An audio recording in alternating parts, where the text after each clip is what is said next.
इस्लाम का नाम तो आप बार बार सुनते ही होंगे, लेकिन इस्लाम है क्या? जानने के लिए क्या आप अपनी जिंदगी की 10 मिनट दे सकते हैं? इस्लाम से चाहे आप मोहब्बत करते हो या चाहे आप नफरत करते हो, दोनों के लिए इस्लाम क्या है जानना जरूरी है।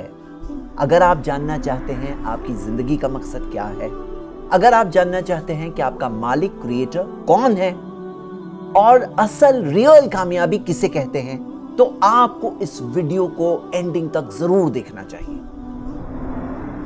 इस्लाम में वन गॉड का कंसेप्ट। इस्लाम कहता है कि सबका मालिक पालनहार एक ही है। आप सोचें, हम सब में एक ही खून दौड़ता है, एक ही जमीन पे रहते हैं, एक ही आसमान हम सब के ऊपर है, तो हम इंसानों का मालिक भी तो एक ही है। पूरी कायनात यूनिवर्स का बनाने वाला एक ही है, वही है हर चीज का मालिक। आप सोचो, एक छोटी सी गाड़ी में अगर 2 ड्राइवर्स हो जाएं, तो हर चीज दरहम भरम हो जाएगी। इस कायनात में अगर एक से ज्यादा चलाने वाले होते तो पूरा कंफ्यूजन हो जाता। इस्लाम कहता है कि उस पालनहार के जैसा कोई नहीं है। सोचें, ये बड़ी कायनात, आसमान और जमीन की हर चीज, हमारी अपनी बॉडीज, एक सेल के अंदर की पूरी डिजाइन, यहां तक आके डीएनए के अंदर की कोडिंग, सब ये बात की गवाही देते हैं कि इनका क्रिएटर है और वो क्रिएटर बहुत इल्म वाला है, बहुत ताकत वाला है, कंट्रोल वाला है, बिल्कुल परफेक्ट है, उसके जैसा कोई नहीं है। इंसानों की ये आदत होती है कि जब किसी की तारीफ करते हैं तो उस इंसान को गॉड का दर्जा दे देते हैं, लेकिन हकीकत तो यह है कि हम इंसान एक टाइम पर 2 लोगों की भी बात नहीं सुन सकते हैं। ऊपर वाला तो करोड़ों की पुकार सुनता है। अगर हमें सब चीजों की, इंसानों की, जानवरों की, मशीनों की, सब चीजों की आवाज सुनाई देने लगे तो हम तो पागल हो जाएंगे। ऊपर वाला तो सबको सुनता है, दिलों की पुकार सुनता है, गूंगे की पुकार सुनता है। ऊपर वाले जैसा तो कोई नहीं है, उसके बराबर भी कोई नहीं, उस जैसा भी कोई नहीं है। तो इबादत किसकी होनी चाहिए? इस्लाम कहता है कि सारी इबादत उस एक मालिक की ही होनी चाहिए। अब एक बात सोचिए, जब सब चीजों का बनाने वाला एक ही है, मालिक वही है, चलाने वाला वही है, तो हमारी सारी इबादत पर, वर्शिप पर, पूजा, उपासना, बंदगी पर किसका हक है? उसी एक मालिक का। मतलब हम नहीं इबादत करें सिवाय उस एक मालिक की। उस एक मालिक को अरबिक में हम अल्लाह कहते हैं, जो सारे इंसानों का मालिक है, आपका मालिक है, मेरा मालिक है, हर चीज उसी की दी हुई है। इसी चीज से जिंदगी में सुकून मिलता है, पीस ऑफ माइंड मिलता है। एक मिसाल है, आप सोचिए, अगर एक शख्स है जिसका एक बॉस है, उसे एक बॉस की बात सुननी है, और एक और शख्स है उसके 10 बॉसेस हैं, सब अलग अलग डायरेक्शन देते हैं, दोनों में से किसके पास पीस ऑफ माइंड होगा? हमें सिर्फ उसी की इबादत करनी चाहिए, वर्शिप करनी चाहिए, और जो इबादत भी हम करते हैं सिर्फ उसी की खुशी के लिए करना चाहिए। हाँ, अच्छे नेक इंसान होते हैं जिनसे हम अच्छी चीजें सीख सकते हैं, वो हमारे लिए इंस्पिरेशन है, लेकिन वर्शिप उनकी भी नहीं, इबादत उनकी भी नहीं, उनके बनाने वाले की होनी चाहिए। एक ऐसा गुनाह जो हरगिज माफ नहीं होगा।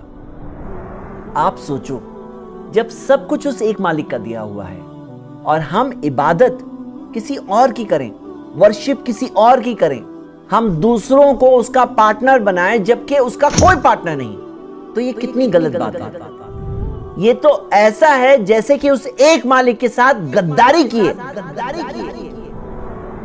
उसकी जमीन पर रहते हैं, उसका दिया हुआ खाना खाते हैं, सारी नेमतें उसकी दी हुई, और हम इबादत करें, वर्शिप करें दूसरों की। ये इस जमीन पर होने वाला सबसे बड़ा अपराध, अनफॉरगिवेबल सिन है कि हम उस एक मालिक के साथ दूसरों को शरीक करें, पार्टनर्स बनाएं।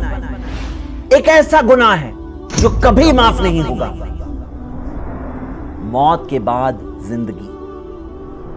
اسلام سکھاتا ہے کہ مرنے کے بعد زندگی ہے۔ یہ زندگی ایک ایگزام ہے اور ایگزام کا رزلٹ تو آنا ہی ہے۔ مرنے کے بعد ہمارا رزلٹ آئے گا۔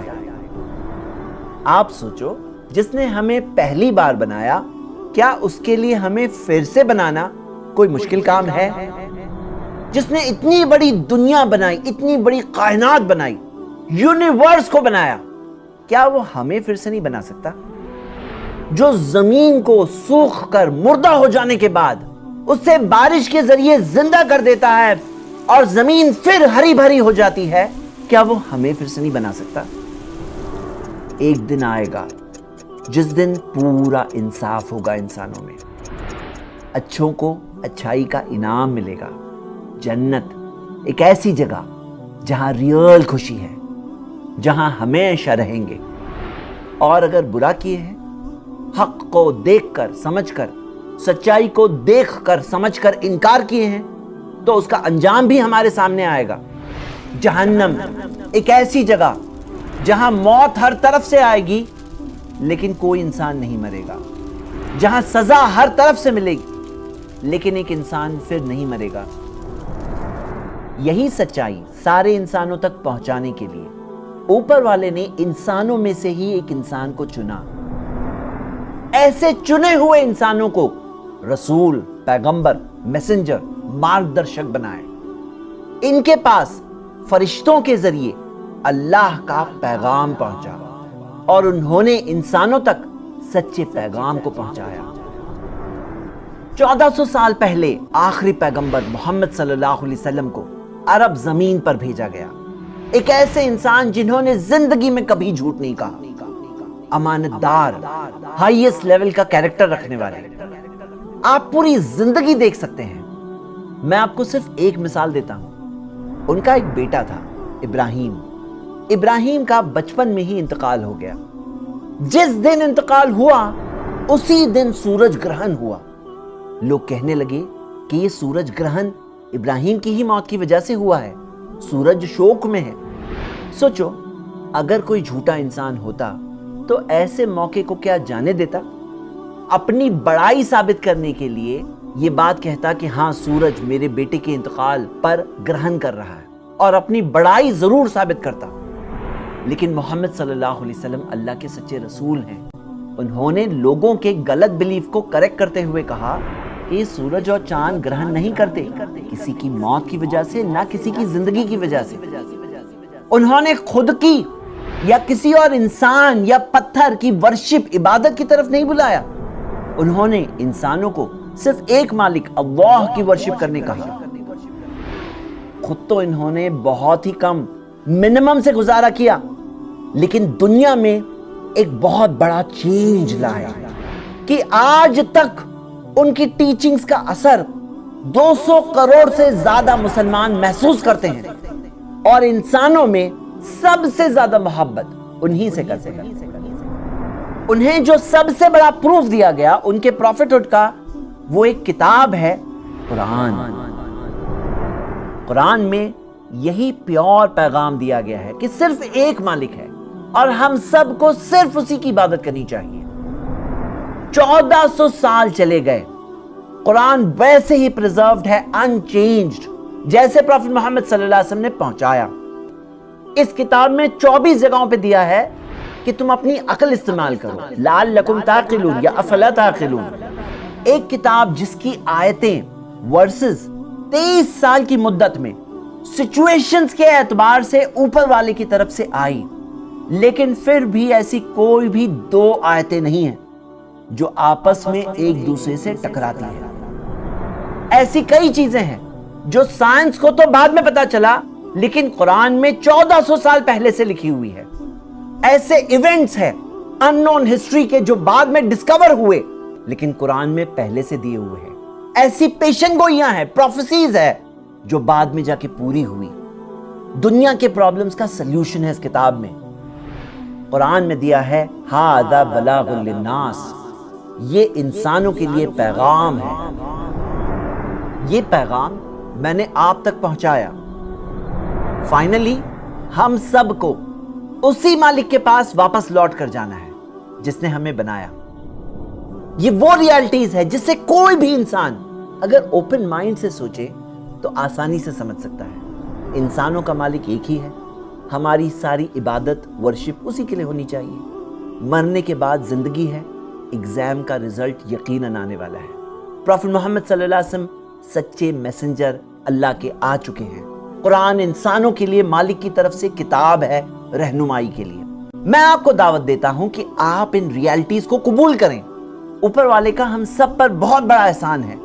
यह हमारे तरफ से एक बेसिक शुक्रगुजारी है कि ऊपर वाले के बारे में सही बात जानकर हम आंखें बंद ना करें, बल्कि उन हकीकतों को कबूल करें। फायदा इसमें हमारा खुद का है, हमारे बच्चों का है, हमारी अगली पीढ़ी का है कि हम सही रास्ता जानकर उसे बताकर जाएं। मैं आपको दावत देता हूं कि आप अपनी मर्जी को अपनी मालिक की मर्जी के आगे सरेंडर करें। अरबिक वर्ड इस्लाम का मतलब है अपनी मर्जी को सरेंडर करना, और मुस्लिम एक ऐसा शख्स है जो अपनी मर्जी को अपनी मालिक की मर्जी के आगे सरेंडर करता है। अगर कोई शख्स सच्चे दिल से इस बात को मान ले और अपनी जुबान से कह दे और अपनी जिंदगी में कबूल कर ले, ला इलाहा इल्लल्लाह मुहम्मदुर रसूलुल्लाह, कि नहीं है कोई इबादत के लायक सिवाय उस एक मालिक अल्लाह के, और मोहम्मद सल्लल्लाहु अलैहि वसल्लम अल्लाह के सच्चे रसूल हैं, तो वो शख्स मालिक की नजरों में, ऊपर वाले की नजरों में मुस्लिम हो जाएगा। मैंने आप तक ये मैसेज पहुंचाया, फाइनली फैसला आपका है। मैं आपको एनकरेज करता हूं कि जिंदगी में जो सही बात आपको समझ में आए उसको जरूर कबूल करिए, क्योंकि हमारा अपने मालिक के पास वापस जाने का वक्त तो कभी भी आ सकता है।